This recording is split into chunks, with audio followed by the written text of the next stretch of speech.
You're listening to Two Bobs, conversations on the art of creative entrepreneurship with David C. Baker and Blair Enns.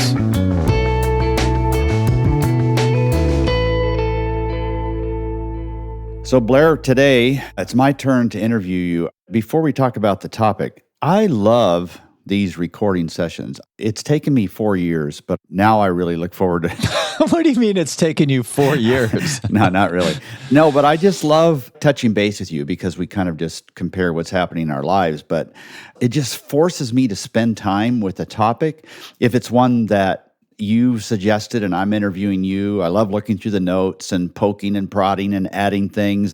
You remember a long time ago, we did an episode about what's the most important thing for each of us in our businesses. And it was something around, we have to keep learning. We have to satisfy this curiosity. And to me, even if we didn't have an audience, we do have an audience, fortunately, but even if we didn't have an audience, this is a fantastic way to prod me to keep thinking deeply about a new subject every week. I love it. Yeah, I think good content creation works that way, right? You start with an idea and you realize, well, you haven't fully formed the idea, and it's not fully formed until you write through it. And we've talked about this, where we've written notes and we'll talk through it. Yeah. Just the writing of the notes. I'm always a little bit resentful of you that you demand that I'm so talented. Oh, yeah. That you demand I send you notes in advance. It's like, what notes? We'll just figure it out when we get in there. It's like surgery. We'll figure it out when we get in there. And then the writing of the notes is the helpful part because I actually think through my fingers. I think through things more deeply by writing about them than I do about talking about them. But this combination is helpful. Yeah. So today, the topic, the way you've titled it, is the evolution of a creative or a marketing firm. And I found this one to be particularly, it just really satisfied a lot of curiosity for me. And it also dragged me back several decades to some of the earlier discussions we would have, even in the early days of MYOB. Remember, you and I were doing MYOB conferences every year and just having so much fun thinking about categories. And so this is a look back at how things have changed. And then towards the end, we'll have sort of a look forward about what we anticipate. Even the title of this just gives you a prelude of how confusing this could be, because you couldn't say the evolution of a certain firm. You almost had to say the evolution of a creative or a marketing, or is it advertising, or is it design? What is it? Or is it PR? It's like that's part of what's changed, right? Yeah. I know you and I have had many conversations over the years of like, how do we describe our audience? And we've changed kind of the label over the years. We've resolutely at Win Without Pitching stuck to this description of our market as creative professionals. Mm-hmm. But if I look at who is in our training programs, how many of them are truly creative professionals versus others who work in a creative firm? And then you think of, there's a lot of marketing firms that aren't creative firms, and then marketing is bleeding into other things. And when I look at the number of people who are actually creatives, I don't know what the number is. I'll bet you it's 50%. Or lower. Yeah, or lower. Something is changing. The definitions of what a creative firm and what a marketing firm is, they're blending into all kinds of other things. Some of it's causal and some of it's just correlative. It's this fragmentation of the marketplace that's being driven by internet search. So Win Without Pitching is 20 years old. You've been advising creative and marketing firms for close to 25 now, is that right? 28 now, yeah. 28, you're that much older than me. Yeah. So if we just go back 20 years and we think of the landscape, the firms that you and I served, they were ad agencies or design firms or PR firms. Is that about right? Exactly right. I would say, you're really a marketing firm. And they would just look at me like, what are you talking about? They would resist. And advertise. No, we're not advertising. So you would have the people that came from a big advertising background. They usually worked at, one of the holding companies, and then they started their own firm. Or they went to Pratt or RISD, or they were PR. And there was those three categories. And then digital started to come along. And you see so many firms now that have nobody with a pure creative sort of a design background. In fact, it's pretty rare. Yeah. One of the exercises you did to sort of kick this off was to just list the positioning of the last 20 firms that have been through your programs. Now, some of these you may have influenced some of the positioning. A lot of them, they came to you with this positioning. You should just read some of these because it just illustrates how uniquely pigeonholed a lot of firms are in a good way. Yeah. So I thought I would go back and review the videos of the orientation sessions for our workshops and get the last 20 firms. So there's 20 people in a workshop, but some of them are from the same firm. So I went over 1.5 workshops or something and picked 20 firms. But then I realized that would actually take too long because people take a long time to describe what they do. And it's interesting, the language that they use is different than the language at the website. So I thought, okay, so the first source I'm going to use for this firm's positioning is the SEO that they're using, the language that they're using. When you hover over the tab on their website, what is the language that they've decided is most important to Google? And if they haven't populated that appropriately, and it's amazing, like 20% of firms, their sites aren't search engine optimized. Big surprise. If they're not telling Google, they're making a claim of expertise to Google, then what's the language that they're using on their website? And if I would have defaulted to the language that people used in conversation when they introduced themselves, we would have heard more examples of things like storytelling, purpose-driven brands, et cetera. And we'll come back to both of those. But let me read the positioning language of the 20 most recent firms we've worked with at Win Without Pitching. Creative Content Studio, and then in parenthesis, with a passion for storytelling. Experience transformation for B2B. Branding and design for sports. Content marketing for growth stage SaaS, and then in parenthesis, we tell stories. Brand experience and packaging design. Brand strategy for B2B tech. WordPress design and development. Not-for-profit communications. Architect. Digital experiences. Custom software for higher education. Storytelling. Risk awareness for aerospace and defense, and this is an outlier. 20% of our clients are real outliers. PR for restaurants and food. Digital transformation. Here's another outlier. Agile project management consultancy and training. Brand strategist and writer. That's a solopreneur. Healthcare technology marketing. Branding, marketing, and public relations agency. And again, they don't say this on their website. They don't say what they do on their website. I had to go to their LinkedIn to find a claim of expertise. That's where it accidentally popped to the surface, and they haven't caught that yet. Yeah, this is an old school full service marketing. We're not even going to say that because if somebody comes to us with something else, we want to be able to do it. Yeah, it would be too limiting. And then the last one is customer experience design for the insurance industry. So just before we get into a breakdown of like the patterns here, what jumps out at you? Oh, man. Do you have any idea how difficult it was for me to sit here while you read each one of those? It's like, that hurts so bad. Yeah. Just before we went on the air, I kind of went through them on my hands. I'm checking off the ones that I felt like were good. Now, whether they fit the firm, I don't know because I don't know the firms, but 15 of these were good. And at first you're thinking, oh, that's a score of 75 out of 100. Like, you're not one of the best students in class. But the nasty truth is that 15 out of 20 is probably the highest proportion I've ever seen in history. Like, if we had done this 20 years ago, it would have been 3 out of 20. Night and day. Yeah. It would have been 1 or 2. It really would have been that low. This is night and day different. It's night and day. And so let's look at the commonalities. So fully half of these firms, 10% of them, identified a market in addition to a discipline. So going from broad to narrow, the examples that were listed: B2B, B2B tech, SaaS, healthcare, higher ed, restaurant and food, sports, insurance, aerospace and defense.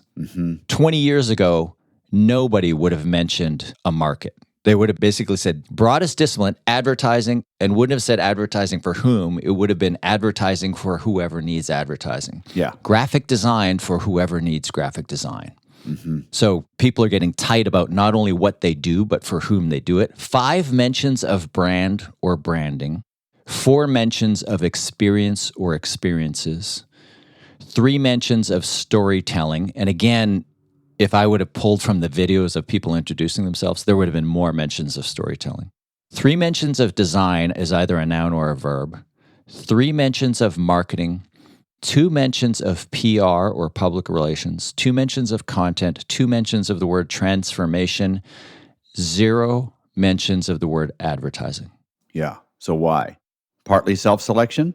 Well, there are still ad agencies today. In fact, there are still a lot of ad agencies today. But you know what really struck me is there are very few new ad agencies, and any new ad agencies where the firm would describe themselves as an ad agency is almost always, and this is anecdotal, I don't have data to support this, any new ad agency is almost an advertising veteran leaving an agency to go out on their own. Absolutely. What you don't see is a 30-year-old creative or somebody coming out of school saying, I'm going to launch an ad agency.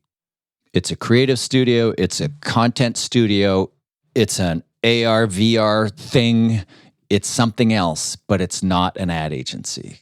And it's not like advertising is dead, like what's always been prophesied. Oh, this is the death. Advertising is unkillable. It's like the cockroaches and sharks and things that will be here long after we're gone. It's unkillable, but we're not talking about it. It's interesting, isn't it? Yeah, it is. And I completely agree. I cannot think of a new ad agency that wasn't started by somebody who left an existing ad agency. I think that's absolutely true. Yeah, in their 40s or older, who've left another ad agency and said, no, I'm just going to go out on my own and steal some of these clients. And I'm being a little bit disparaging there, But the corollary here is I find it's not so much an issue of substance as much as naming. Yeah. To me, paid digital, so AdWords and LinkedIn and, the whole SEM play, that's pure advertising, but we don't describe it that way. We think of it as digital marketing or growth marketing. We don't call it advertising, and I'm not sure why. Yeah, and some firms make the distinction between digital products, software typically, and digital campaigns, advertising. Right. But we're not using that word.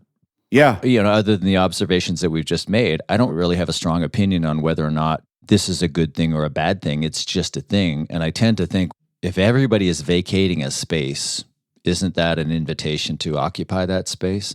I don't know. But I guess advertising itself has become so highly fragmented. If you're BBDO, and I haven't checked, but surely you're still referring to yourself as an ad agency. Yeah, you are. Can I add some of the firms so these are the last, I don't know, I didn't count them, but about 20 firms that I've worked with just to carry this thread forward about positioning. These are the ones that I've worked with, and these are the ones where I help shape the positioning. So rapid custom reporting to infuse growth in mid-market companies. And I'm just laughing to myself because could you imagine a positioning statement like that 20 years ago? Never. Helping companies succeed through engaged learning cultures that innovate and solve from within, or guiding brands to where sports, esports, and gaming are going next, or building coalitions with a public affairs component to solve specific challenges in Texas. Building custom software platforms to unlock sustainable growth for professional service firms. Human-centered naming frameworks for tech-centric products and services. Establishing a culture-driven North Star to drive brand growth. Geopolitical data visualization for product companies. Exceptional digital experiences with full accessibility for all. We help brands infiltrate and then dominate gaming channels. Custom software for logistics. Moving social determinants of health forward. Driving cultural relevance of brands on TikTok. Growth strategies for multi-location retail, combining traditional direct and performance digital marketing to propel brands, creating distinctive brands for the built environment, and finally making behavioral science work for your cause.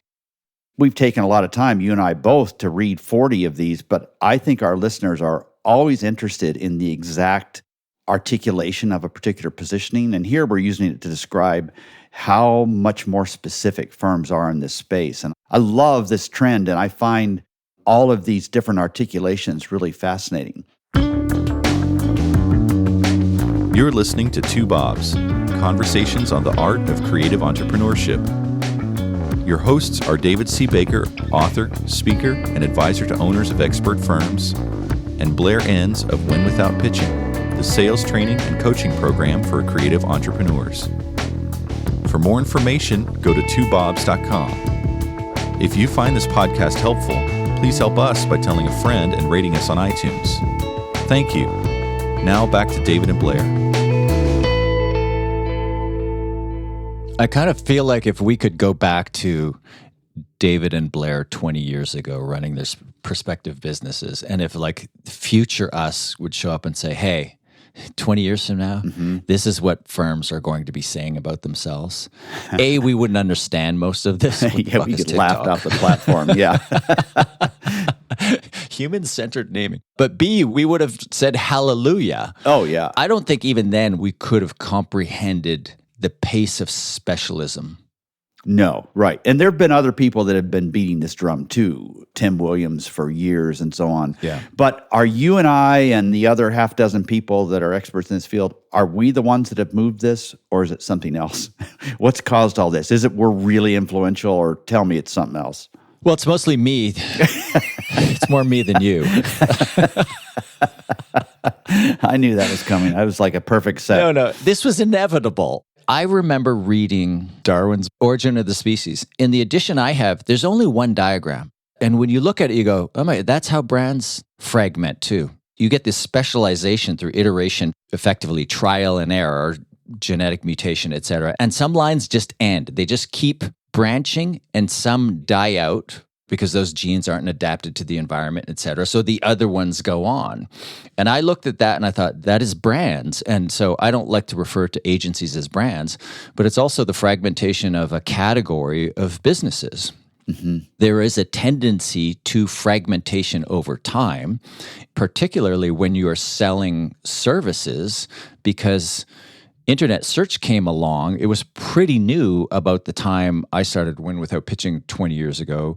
You started what was then Recourses probably even before Google, because Google is not 28 years old. Right. And then along comes this thing from a buying point of view. You don't have to put up with the first generalist who calls you when you can do a quick search for specialism. So that internet search rewarded very early people getting quite specific. It's the idea of the long tail. Maybe you sent me this, or I was reading something on Twitter the other day about somebody trashing, saying, well, that long tail prophecy never panned out. It was such a straw man argument this person was making. Like in some places it hasn't panned out, but in some places it absolutely has played out, and it's played out in this space of the independent, what we used to call marketing firms. Yeah. So this isn't going to slow down, right? It's going to keep fragmenting. There's going to be even deeper, tighter niches. Is that what you're saying?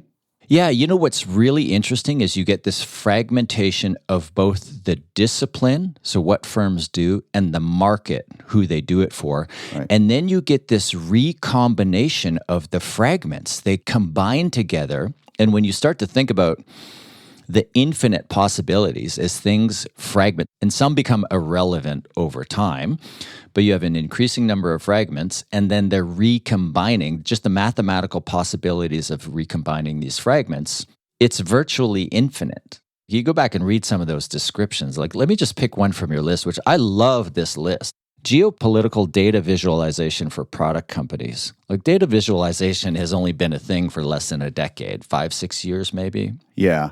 Maybe longer. TikTok didn't exist a few years ago. Right. And that's a 130-person firm now, that TikTok. Wow. Yeah. And then this idea of guiding brands to where sports, esports, and gaming are going next. So esports was not a thing. Online gaming was not massive 20 years ago. But even wrapped up in that value proposition is the idea that things change quickly. Things fragment and evolve so quickly that the value proposition built in here implied as like, things move quickly and we have an eye on that. We have an eye on it. We understand how things are changing quickly in this space. So you just have this increasing fragmentation, increasing speed of fragmentation, increasing number of permutations of all of these fragments. It's fascinating. We used to say back when we were doing those seminars on positioning and so on, New Business Summit, I think we called it, and then MYOB, we did that for a bunch of years. We used to say, you make a positioning decision and think of it as lasting 10, 15 years, and then it got shorter. And now my feeling is when we land on the perfect positioning, you immediately go into the second phase and you start listening for signals that it needs to be narrower. And that might happen within a year and a half or 2 years. And you need to look at your positioning every 3 years typically, because it is going to change at a more rapid pace than before. And it's almost inevitably going to tighten rather than switch to some other one. It's just fascinating to watch. But you can't figure out what is going to happen until you're out there in the marketplace. List some of the trends that you see, like data analytics and so on. List some of the trends that you see as possibly sort of bumping these categories in different directions. Yeah, and the first trend I'll mention here, it's not on our list, but it just occurs to me while we're talking. Do you remember like working with the first few firms and maybe for the first few years of your practice on positioning? We still call it positioning, but those examples that you just read, David, that's strategy. Business strategy, yeah. That is fundamental business strategy of like, where are we going to compete and how are we going to win? You know, I've talked about different definitions of strategy. Positioning is what is left to those who do not have the ability to affect strategy, to affect the product. It's basically, how do you take the strategy and spin it? Now, I remember like the first bunch of times working with the firm on their positioning, it wasn't an exercise in strategy to them. It was an exercise in spin. I used to get asked a lot, okay, what's the next word for branding? What's the buzzword? And I used to say, it's catalyzing. Moo.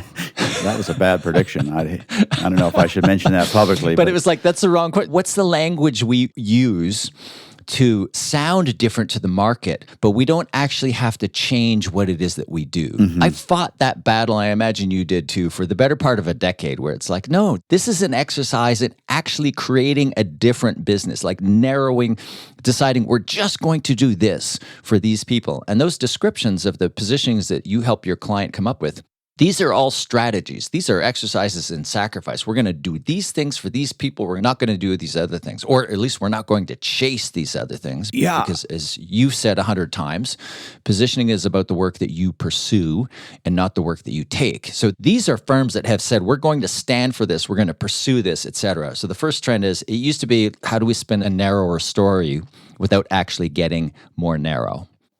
Yeah, because if your positioning decision or your business strategy decision doesn't impact your service offering design and then the people that you hire, then it's not really, it's just window dressing. And what we're talking about is the really, really deep perspective on this. Okay, so list some of these trends that you think might or might not. I mean, we're not predicting these will sort of heavily take over or anything, but we're just like, they're interesting, they're on the horizon, they might have some traction somewhere. Yeah, and I list them because they come up, but they did not come up in the 20 most recent examples. But if I went back to 40, 60, 80, they would absolutely come up. So you see more of data analytics, AI and machine learning. So artificial intelligence and machine learning. It surprises me how often that comes up.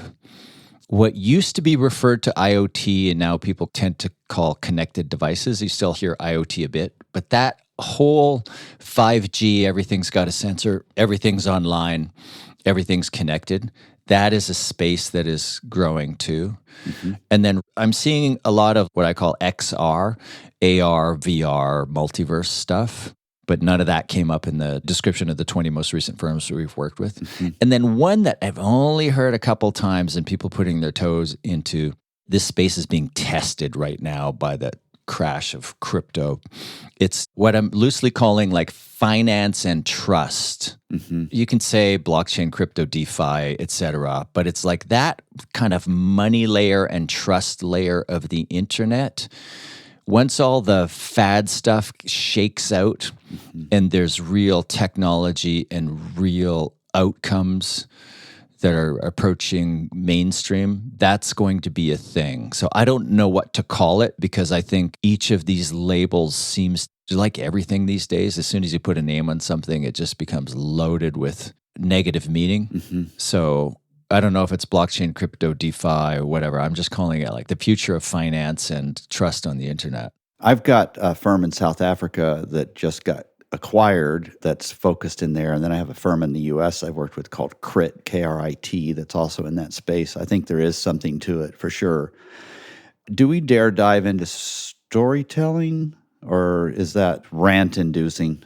Well, I'll just say that It came up 3 times in the language on people's websites. Yeah. And then again, I think anecdotally, if I went back and listened to the videos, it would come up a little bit more. Without ranting about it, it's a theme. Do you have a theory of why it's a theme? Yeah, it's because our clients, the folks that are running independent, smallish to mid-sized firms, they want to hook on to something. They want to hang on to it. They want to be a part of a trend. They want to process. And rather than invent it themselves, they'd rather piggyback on what somebody else has done. And so you saw a lot of that in the early days with HubSpot, and now you see it with the whole StoryBrand movement. And oh God, I feel a rant coming on, and I feel like you need to save me from myself. Yeah. Can I speak to StoryBrand? Those who aren't familiar, Donald Miller wrote a very good book. He's got a very successful business called StoryBrand. There are a lot of firms out there saying we tell stories, and my response, and I know yours is, okay, well, look, what's your framework? If you're storytelling, there are publicly, widely understood frameworks for storytelling. And some have frameworks and most do not. And some have gone through the StoryBrand training and they've brought that to bear in their business, and you can see it. I loved the book. I imagine the training is as good as the book. But I have seen a pattern of firms going through that. So at the heart of it, StoryBrand, basically, it's this idea of the hero's journey. And what Miller says is the fundamental mistake when it comes to storytelling in business is we make ourselves the hero of the story. Mm-hmm. We see ourselves as the hero. And he says, the customer is the hero. You need to make the customer the hero. And you have to decide, are you the wise sage that helps them along on their journey? But the core message, and there's a lot more to it than this, and there's a lot of framework to it, but the key takeaway from that model is quit putting yourself at the center of the story, put the customer at the center of the story. And then he uses storytelling frameworks to help people craft narratives around their business. I actually think it's beautiful and brilliant and insightful. I see a misapplication of it. And what I mean by misapplication is I think some people think it's a substitute for strategy. And it's not. If a strategy is the answer to the question, like, where are we going to play and how are we going to win? And again, there are different versions of strategy. We've talked about this before. This is an exercise in sacrifice. What are we going to do and for whom are we going to do it? And implied in that is, how are we going to be different?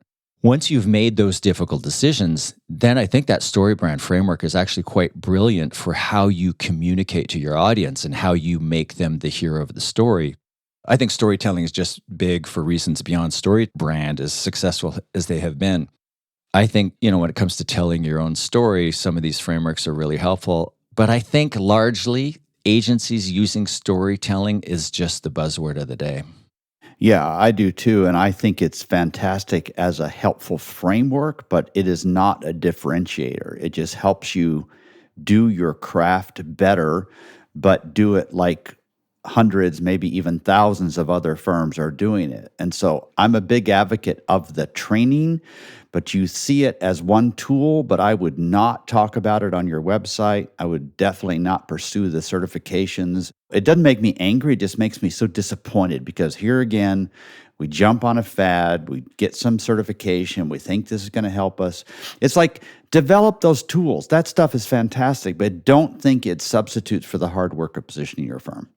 Okay, so I don't know how much time we have to talk about it, but do you want to make some future predictions about what creative or marketing firms will look like in, say, 10 years out? Do you want to do this rapid fire? I think we should do a whole nother episode on that because I've got more thinking I want to do. I mean, I've got some ideas here. Like the next area of overpopulation is going to be e-commerce, and we can talk more about, but I'd like to put more thought into predictions for the next 10 years, and let's just do a whole episode on that. That'll be fun. So before we finish today, Blair, I do want to bring up one concern. I just peek around the corner and I see a few things that I think we need to think a little bit differently about. I call it sort of the affinity positioning. As a firm, we work with people who care about the environment or they care about changing the world. Purpose-driven brands. Purpose-driven brands, right. And all of that is fine because I'm a firm believer in a lot of that stuff. But that has nothing to do with expertise. Don't say it out loud. Right. I'm not going to ask my cardiologist who he voted for. Yeah. It just doesn't matter to me. Now, I have an HVAC guy. I know who he didn't vote for because there's a huge sign on the back of his pickup that says something about Brandon. I don't know what that means, but okay. I don't understand how people can feel like this is a positioning decision. The fact that you care about the same things that your client does That is useful and it's nice, but it does not speak to your expertise about building a purpose-driven brand or how you reach people or what matters and what doesn't. It's this weird thing that's sort of creeping in. It's a substitute for expertise and it's more of an affinity. Yeah. There's room for affinity, but that's not the same thing as positioning. Yeah, and it might be helpful in articulating to future employees. Every organization should have their values, right? And if these are your values, great. But I cringe every time somebody says it out loud when they're describing their positioning. And there are different ways it comes across, but I use purpose-driven brands as kind of a catch-all for like, we want to work with organizations that are doing good, that care, et cetera. It reminds me of like in hospital marketing, I once like fleshed out the taxonomy of hospital marketing. And one category is we care more. And it's like a creative firm where the implied positioning of a million creative firms was we're more creative. Yeah. And now it's like we care more.